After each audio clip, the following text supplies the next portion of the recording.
Hello guys, welcome to my channel Tausif sir. आज मैं आपके लिए लेके आ गया हूँ refraction of light at plane surfaces. ठीक है, तो आज हम देखेंगे refraction of light at plane surfaces chapter पढ़ने जा रहे हैं। ठीक है, तो सबसे पहले आपको एक वर्ड बता दूँ, रिफ्रैक्शन का मतलब क्या होता है, इसका मीनिंग जानना सबसे ज़रूरी है। देखो, रिफ्लेक्शन होता है एक, क्या होता है, रिफ्रैक्शन को समझने से पहले समझो, एक वर्ड होता है रिफ्लेक्शन।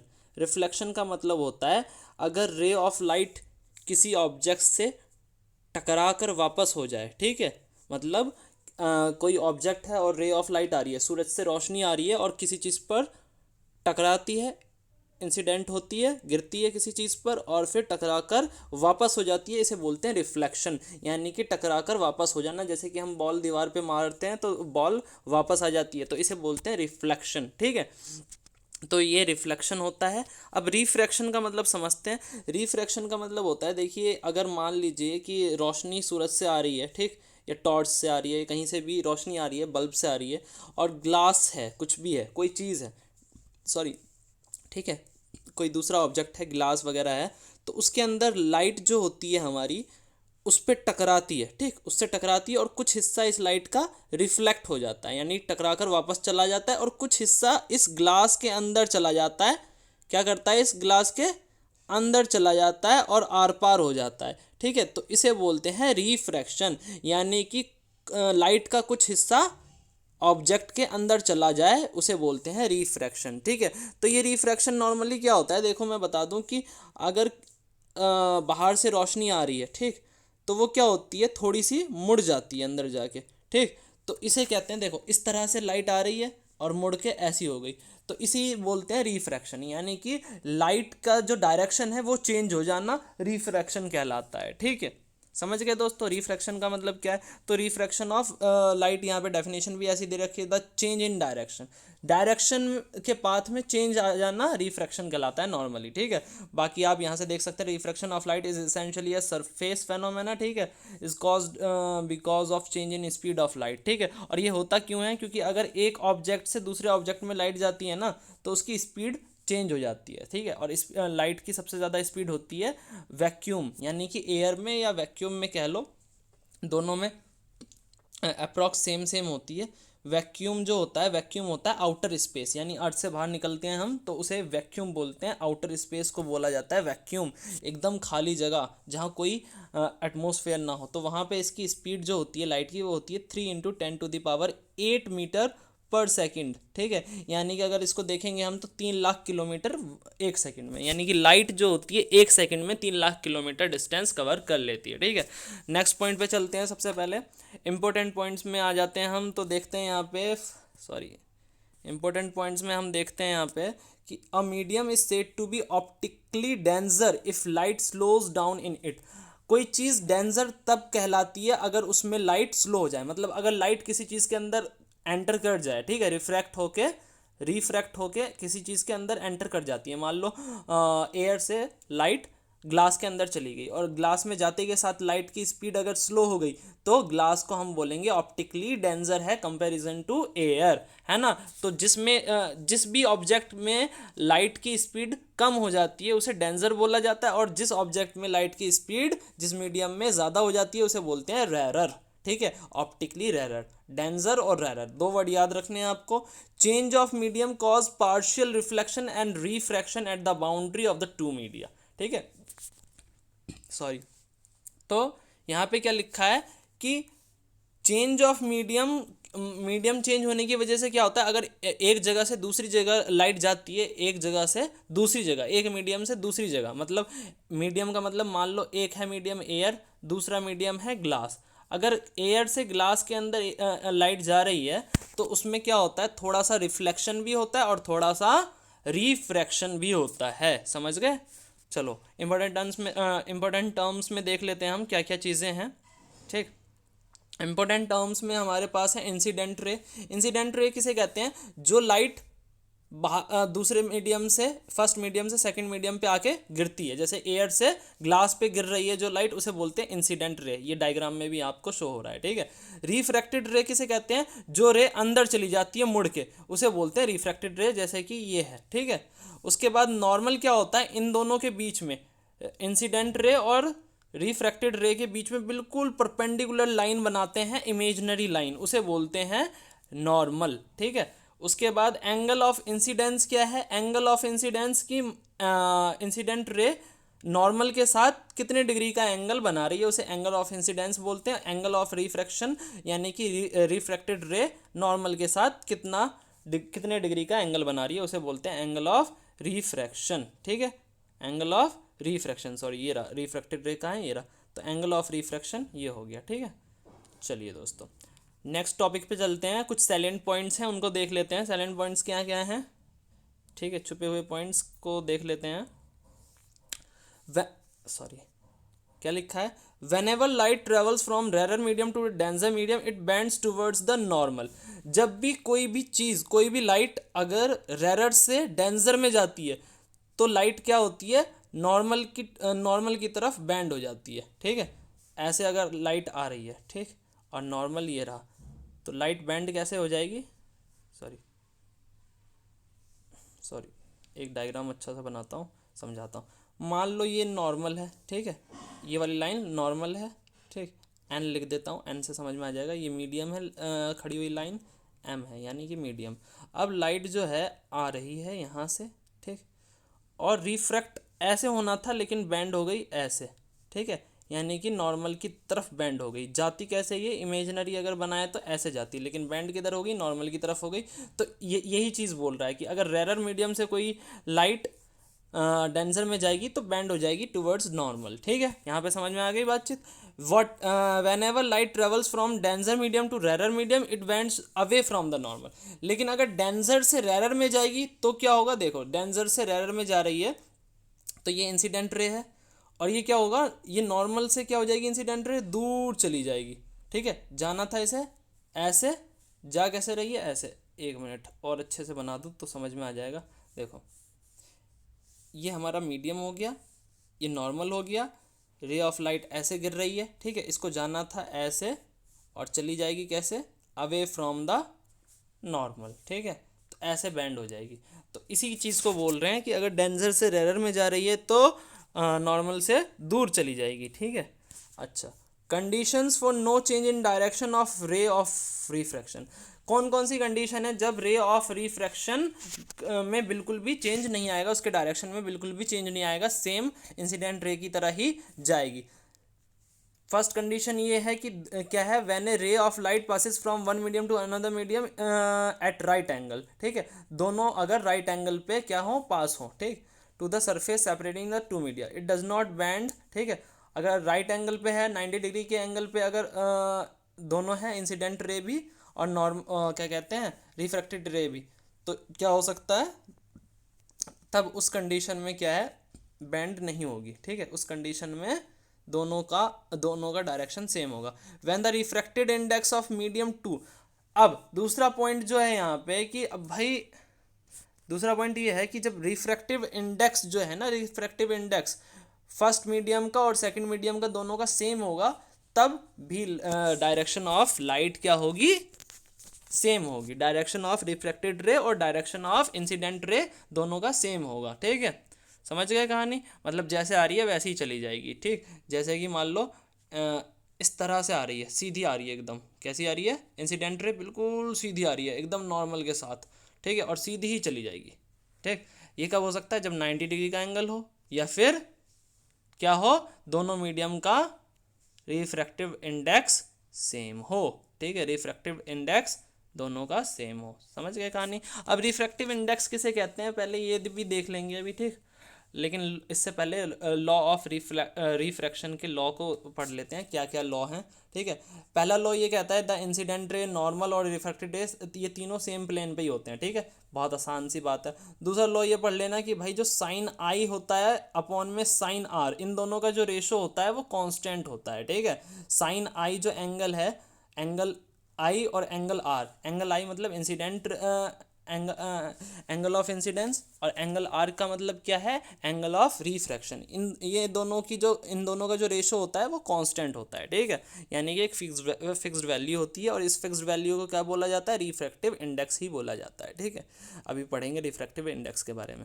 सेकंड लॉ भी बोला जाता है इसको, स्नेल का, the second law is also known as Snell's law, ठीक है। ये जो रिफ्रैक्शन का सेकेंड लॉ जो है ना, sine I upon sine I R equals to constant, इसे स्नेल्स का सेकेंड लॉ भी बोलते हैं, और याद रखना क्योंकि एग्जाम में पूछ लेते हैं, ठीक है। उसके बाद क्या है, रिफ्रैक्टिव इंडेक्स के बारे में पढ़ते हैं। रिफ्रैक्टिव इंडेक्स किसे कहते हैं? रिफ्रैक्टिव इंडेक्स का मतलब नॉर्मली देखो क्या होता है दोस्तों, कि एक मीडियम से दूसरे मीडियम में लाइट की स्पीड में क्या चेंजेस आए, ठीक है। मतलब ये कह सकते हैं हम कि भाई स्पीड ऑफ लाइट किसी मीडियम में कितनी है, वो रिफ्रैक्टिव इंडेक्स होती है, ठीक है। कंपेयर करें तो, ठीक, स्पीड ऑफ लाइट अगर एयर से हम किसी दूसरे मीडियम में कंपेयर करेंगे तो उसे बोलते हैं रिफ्रैक्टिव इंडेक्स। मान लो कि नॉर्मली मैं बता दूं आपको, speed of light in vacuum, ठीक, और speed of light in another medium, ठीक, का अगर हम रेशो निकालेंगे तो उसे क्या बोला जाएगा, रिफ्रैक्टिव इंडेक्स बोला जाएगा, ठीक है। Speed of light in vacuum ये है, स्पीड ऑफ ग्लास में भी ये है, ठीक। तो अगर इन दोनों का जो रेशो आएगा ना समथिंग 1.5, तो ये हो जाएगा इसका रिफ्रैक्टिव इंडेक्स ऑफ ग्लास, ठीक। तो याद रखना कि रिफ्रैक्टिव इंडेक्स क्या है, एक वैल्यू है जिसकी यूनिट नहीं होती है, ठीक। रिफ्रैक्टिव इंडेक्स क्या है, हर ऑब्जेक्ट के या हर मीडियम का अलग अलग रिफ्रैक्टिव इंडेक्स होता है। वो ये शो करता है कि भाई किसी ऑब्जेक्ट के अंदर स्पीड ऑफ लाइट कितनी तेज है या कितनी धीरे है।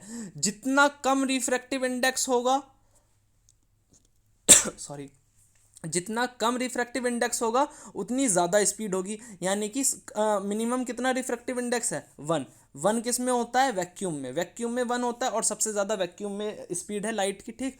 और मतलब अगर इससे ज़्यादा होगा 1.2, 2, 3, ठीक, अगर ये ऐसी वैल्यूज़ होंगी, यानी कि एक से ज़्यादा कुछ भी रिफ्रैक्टिव इंडेक्स हो, तो समझ लो उस वहाँ पे स्पीड ऑफ लाइट स्लो होती चली जाएगी, ठीक है। यानी कि अगर रिफ्रैक्टिव इंडेक्स कम है, ठीक, तो स्पीड ऑफ लाइट ज़्यादा है, और रिफ्रैक्टिव इंडेक्स ज़्यादा है तो स्पीड ऑफ लाइट कम है, ठीक। सॉरी। अब आगे पढ़ते हैं। एब्सोल्यूट रिफ्रैक्टिव इंडेक्स उसी वैल्यू को कहते हैं कि किसी मीडियम में कितना रिफ्रैक्टिव इंडेक्स है। किसका 1 है, किसी का 1.5 है, किसी का 2 है, ठीक है, किसी का 1.8 है। तो अलग अलग मीडियम का अलग अलग एब्सोल्यूट रिफ्रैक्टिव इंडेक्स होता है, वो वैल्यू जो हमें बताए कि भाई यहाँ पे रिफ्रैक्टिव इंडेक्स एक्चुअल कितना है, ठीक है। और इसकी कोई यूनिट नहीं होती है, बस ये नंबर में बता देता है कि 1 है, 2 है, 3 है, ठीक, समझ गया। अब कौन कौन से फैक्टर्स हैं जो कौन कौन से ऐसे फैक्टर्स हैं जो अफेक्ट करते हैं refractive index of a medium, ठीक है। किसी मीडियम के रिफ्रैक्टिव इंडेक्स को कौन कौन से फैक्टर्स अफेक्ट करते हैं, ठीक है, पढ़ लेते हैं। Nature of the medium, first चीज़ है मीडियम का नेचर अफेक्ट करता है रिफ्रैक्टिव इंडेक्स को। फिजिकल कंडीशन उसकी रिफ्रैक्टिव इंडेक्स को क्या करती है, अफेक्ट पहुंचाती है। और कलर या वेवलेंथ ऑफ लाइट, ठीक है। मान लो कि ऑप्टिकली डेंसर मीडियम है कोई क्या है, ऑप्टिकल डेंसिटी डिपेंड करती है। नेचर ऑफ मीडियम का मतलब क्या है कि वो कितना ज़्यादा ट्रांसपेरेंट है। ज़्यादा ट्रांसपेरेंट होगा तो उसका रिफ्रैक्टिव इंडेक्स कम होगा, अच्छा होगा, वहाँ पे स्पीड ऑफ लाइट ज़्यादा होगी। और वैसा होगा ट्रांसपेरेंट कम होगा, ठीक, तो उसमें क्या होगी, उसकी स्पीड ऑफ लाइट क्या होगी वहाँ पे, स्लो होगी, बहुत कम होगी, ठीक है। इसलिए ट्रांसपेरेंट मीडियम में बहुत ही फास्ट होती है स्पीड ऑफ लाइट, ठीक। उसके बाद फिजिकल कंडीशन की बात करते हैं। तो फिजिकल कंडीशन में अगर टेम्परेचर बढ़ेगा या घटेगा तो रिफ्रैक्टिव इंडेक्स भी बढ़ेगा और घटेगा, ठीक है। इसके बाद कलर और वेवलेंथ की बात करें तो स्पीड ऑफ लाइट जो होती है अलग अलग कलर्स के लिए अलग अलग होती है। सबसे ज़्यादा किस कलर में होती है speed of light, red light की, ठीक है। और सबसे कम होती है वॉयलेट की, ठीक, वॉयलेट की सबसे कम और सबसे ज़्यादा रेड की, ठीक। इसलिए जो विबग्योर फॉर्म होता है, विबग्योर, उसमें सबसे कम जो स्पीड होती है वॉयलेट की होती है और सबसे ज़्यादा रेड की होती है। रेड कलर इसीलिए साइन बोर्ड पे लगाया जाता है, डेंजर वगैरह के साइन पे, ताकि दूर से ही इंसान को दिख जाए, ठीक है। समझ गया कहानी इसकी। अब इसके बाद refraction through a glass slab. Glass slab से रिफ्रैक्शन जो होता है वो देख लेते हैं कैसे होता है, ठीक। ये है हमारी लाइट इंसिडेंट रे, ठीक, ये रिफ्रैक्टेड रे है। और ये जो तीसरी वाली है इसे बोलते हैं इमर्जेंट रे। इमर्जेंट रे किसे कहते हैं, यहाँ पे वर्ड समझो, ठीक है। इमर्जेंट रे का मतलब होता है जो रे आर पार हो जाती है, बाहर निकल जाती है। जैसे कि मान लो ये ग्लास है, इंसिडेंट रे इसके ऊपर पड़ी, फिर रिफ्रैक्ट हो गई थोड़ी सी, ठीक, थोड़ी सी मुड़ गई, और मुड़ के जो बाहर निकलती है उसे बोलते हैं इमर्जेंट रे। जो बाहर निकल जाए, ठीक है, उसे बोलते हैं इमर्जेंट रे। समझ गए कहानी? वही उसका थोड़ा सा डायग्राम वगैरह है। लेटरल डिस्प्लेसमेंट बता देता हूँ। लेटरल डिस्प्लेसमेंट किसे कहा जाता है? लेटरल डिस्प्लेसमेंट दोस्तों, जैसे कि मान लो ये इंसिडेंट रे है, ठीक है, और अगर सॉरी मैं बना के दिखा देता हूँ आपको। ये मान लो ग्लास स्लेब है, ठीक, इंसिडेंट रे ऐसे पड़ रही है, रिफ्रैक्ट हो रही है, और फिर इमर्जेंट रे जा रही है। लेकिन इंसिडेंट रे जो पड़ रही है, मान लो अगर ये रिफ्रैक्ट ही ना होती तो कुछ ऐसे जाती, ठीक। तो यहाँ से यहाँ तक का जो इमर्जेंट रे का इमेजिनरी लाइन से जो डिस्टेंस है, इसे बोलते हैं लेटरल डिस्प्लेसमेंट, ठीक है, इसे बोलते हैं लेटरल डिस्प्लेसमेंट। समझ गए कहानी दोस्तों? तो यही है लेटरल डिस्प्लेसमेंट, ठीक। उसी के बारे में यहाँ पे दे रखा है कि लेटरल कौन कौन से फैक्टर्स लेटरल डिस्प्लेसमेंट को अफेक्ट करते हैं। Thickness of the glass block, ठीक है, अगर थिकनेस ज़्यादा होगी तो लेंथ जो होगी लेटरल डिस्प्लेसमेंट की बढ़ेगी, ठीक है, लेटरल डिस्प्लेसमेंट ज़्यादा हो जाएगा, ठीक। यहाँ पे इन्होंने बोल रखा है ना, मतलब यहाँ पे शो किया है मैंने आपको कि the length A B is the lateral displacement मान के चलते हैं, ठीक है। लेंथ ए बी हमने मान लिया कि क्या है, लेटरल डिस्प्लेसमेंट है, ठीक। तो अब क्या होगा, मान लो अगर थिकनेस ग्लास ब्लॉक, जितना ज़्यादा मोटा ग्लास होगा, सिंपल सी बात है, उतना ज़्यादा लेटरल डिस्प्लेसमेंट होगा, ठीक है। उसके बाद एंगल ऑफ इंसिडेंस, ठीक है, जितना ज़्यादा एंगल ऑफ इंसिडेंस होगा उतना ही ज़्यादा लेटरल डिस्प्लेसमेंट होगा, ठीक है। उसके बाद जितना ज़्यादा रिफ्रैक्टिव इंडेक्स होगा किसी मीडियम का, उतना ही ज़्यादा लेटरल डिस्प्लेसमेंट होगा। यानी कि ये सब डायरेक्टली प्रोपोर्शनल है। डायरेक्टली प्रोपोर्शनल का मतलब क्या होता है, एक चीज़ बढ़ेगी तो दूसरी भी बढ़ेगी, एक चीज़ घटेगी तो दूसरी भी घटेगी, ठीक। Wavelength of light used, wavelength जो होगी लाइट की अगर कम होगी तो क्या होगा, लेटरल डिस्प्लेसमेंट बढ़ेगा, और ये अगर वेवलेंथ बढ़ेगी तो लेटरल डिस्प्लेसमेंट घटेगा, ठीक है। इसे बोलते हैं इन्वर्सली प्रोपोर्शनल। इन्वर्सली प्रोपोर्शनल का मतलब क्या है, एक चीज़ बढ़ेगी तो दूसरी घटेगी, एक चीज़ घटेगी तो दूसरी चीज़ बढ़ेगी। समझ गया कहानी? ये वाली बात है, ठीक। वेवलेंथ किसे कहते हैं, वेवलेंथ भी बता दूं भाई। देखो, लाइट जो होती है ना वेव की फॉर्म में ट्रेवल करती है, तो ये जो वेव होती है ना ऐसी, एक बार घूम गया तो इसे बोलते हैं वेव, वन वेव। तो यहाँ से लेके यहाँ तक की जो लेंथ होती है इसे बोलते हैं वेव लेंथ। समझ गए? इसी को बोलते हैं वेव लेंथ, ठीक। Multiple images in A thick mirror, ठीक। उसके बाद ये कुछ भी नहीं है कि अगर इन्होंने बोला कैंडल की फ्लेम को एक थिक मिरर के सामने रखोगे और उसको टेढ़ा करके देखोगे तो बहुत सारी इमेज दिखेंगी, ठीक है, और कुछ भी नहीं है। इसके बाद रिफ्रैक्शन थ्रू अ प्रिज्म, ठीक है, एक प्रिज्म से रिफ्रैक्शन जो होता है वो कैसा होता है वो देख लेते हैं, ठीक। थोड़ी वीडियो बहुत बड़ी हो गई है, ठीक, थोड़ा देखते हैं जल्दी से फटाफट। एंगल आई प्लस में एंगल ई, एंगल आई क्या है, incident angle of incidence, angle E है एंगल ऑफ इमरजेंट, ठीक है। ये इक्वल होंगे दोनों angle A plus angle D के। एंगल ए क्या है, एंगल ए है, A is the angle of prism, ठीक है। ए क्या है यहाँ पे हमारा, एंगल ऑफ प्रिज्म, और डी है एंगल ऑफ डेविएशन, ठीक। एंगल ऑफ डेविएशन किसे कहते हैं ये समझो। एंगल ऑफ डेविएशन देखो डायग्राम से बताता हूँ मैं आपको, ठीक। ये डायग्राम है हमारा, ठीक। इस डायग्राम में ध्यान से देखना, ये है इंसिडेंट बीम, इसका ये नॉर्मल है, ठीक। नॉर्मल से जो इसका एंगल बनता है इंसिडेंट रे का वो होता है एंगल ऑफ इंसिडेंस, ठीक। ये इमर्जेंट रे है, ये इसका नॉर्मल है, नॉर्मल के साथ जो इमर्जेंट रे का एंगल बनेगा वो उसे एंगल ऑफ इमरजेंस बोलेंगे, ठीक। इसके बाद क्या है, ए कहाँ है, ए एंगल ए जो है ये प्रिज्म का एंगल है, ठीक। लेकिन एंगल ऑफ डेविएशन क्या होता है, एंगल ऑफ डेविएशन होता है, मान लो इंसिडेंट बीम जो है हम एज्यूम करते हैं कि बिल्कुल ऐसी जाती, रिफ्रैक्ट ना होती, ठीक। अगर रिफ्रैक्ट ना होती ये तो, और मान लो एंगल ये जो है हमारी इमरजेंट बीम यहाँ से पीछे से आ रही है, ठीक। तो इन दोनों के बीच का जो एंगल होता है ना उसे बोलते हैं एंगल ऑफ डेविएशन, इन दोनों रे के बीच का एंगल, ठीक है। मतलब incident angle between incident beam and emergent beam is known as angle of deviation. समझ गए? यानी कि एक बार और बता देता हूँ, इंसिडेंट बीम और इमर्जेंट बीम के बीच का जो एंगल होता है उसे बोलते हैं एंगल ऑफ डेविएशन। इन दोनों रेज के बीच का जो एंगल होता है उसे बोलते हैं एंगल ऑफ डेविएशन, ठीक है। कहानी खत्म हो गई यहाँ पे। एंगल ऑफ डेविएशन डिपेंड किस किस चीज़ पे करता है भाई, डिपेंड करता है ये मतलब at the condition of minimum deviation. Minimum deviation अगर हो तो ये किन किन चीज़ों पर डिपेंड करेगा भाई, कि आई जो है इंसिडेंस, ये जो है इंसिडेंट रे बराबर होनी चाहिए किसके, इमर्जेंट रे के बराबर, ठीक। R1 R2 के बराबर होना चाहिए, ठीक। रिफ्रैक्शन ये जो है रिफ्रैक्शन एंगल ऑफ फर्स्ट, ठीक है, और सेकंड रिफ्रैक्शन एंगल जो होता है दोनों क्या होना चाहिए, बराबर होना चाहिए, इक्वल होना चाहिए। रिफ्रैक्टेड रे जो है PO वो पैरेलल होनी चाहिए BC के, ठीक है। रिफ्रैक्टेड रे जो है PO, ये जो है ना हमारी रे, सॉरी दिखाता हूँ, ये पैरेलल होनी चाहिए मिनिमम डेविएशन के लिए।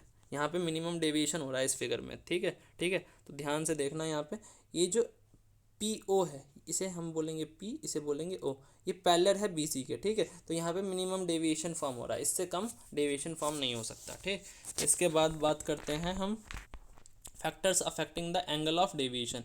कौन कौन से फैक्टर्स एंगल ऑफ डेविएशन को अफेक्ट करते हैं, ठीक। एंगल ऑफ प्रिज्म, प्रिज्म का एंगल, जितना ज़्यादा एंगल होगा उतना ही ज़्यादा ग्रेटर होगा डेविएशन, ठीक है। यानी कि प्रिज्म का एंगल ज़्यादा होगा तो एंगल ऑफ डेविएशन भी ज़्यादा हो जाएगा। मटेरियल ऑफ प्रिज्म, ठीक है। Higher refractive index produce greater deviation. अगर किसी मीडियम का ऐसा मटेरियल है जिसमें रिफ्रैक्टिव इंडेक्स क्या है, बहुत ज़्यादा है, उस मटेरियल का रिफ्रैक्टिव इंडेक्स बहुत ज़्यादा है तो डेविएशन भी ज़्यादा होगा। एंगल ऑफ इंसिडेंस, ठीक है, dependence according to the graph, ठीक है। एंगल ऑफ सॉरी क्या कह रहा हूँ मैं, एंगल ऑफ इंसिडेंस पे भी डिपेंड करता है, एंगल ऑफ इंसिडेंस भी अफेक्ट करता है एंगल ऑफ डेविएशन को, ठीक है। वेवलेंथ ऑफ लाइट यूज्ड, किस तरीके की वेवलेंथ है लाइट की, ठीक है, वो भी अफेक्ट करता है एंगल ऑफ डेविएशन को। Higher wavelength lesser the angle of deviation, अगर वेवलेंथ ज़्यादा होगी तो एंगल ऑफ डेविएशन कम होगा, ठीक है। रियल एंड अपरेंट डेप्थ देख लेते हैं भाई। देखो यहाँ पे जो रियल और अपरेंट डेप्थ है ना, उसे समझो। रियल और अपरेंट क्या है, रियल का मतलब है एक्चुअल जो गहराई होती है, अपरेंट डेप्थ का मतलब जो होता है जो रियल नहीं होती है, ठीक है, वर्चुअल जो होती है, ठीक। यहाँ देखते हैं डायग्राम में, ठीक।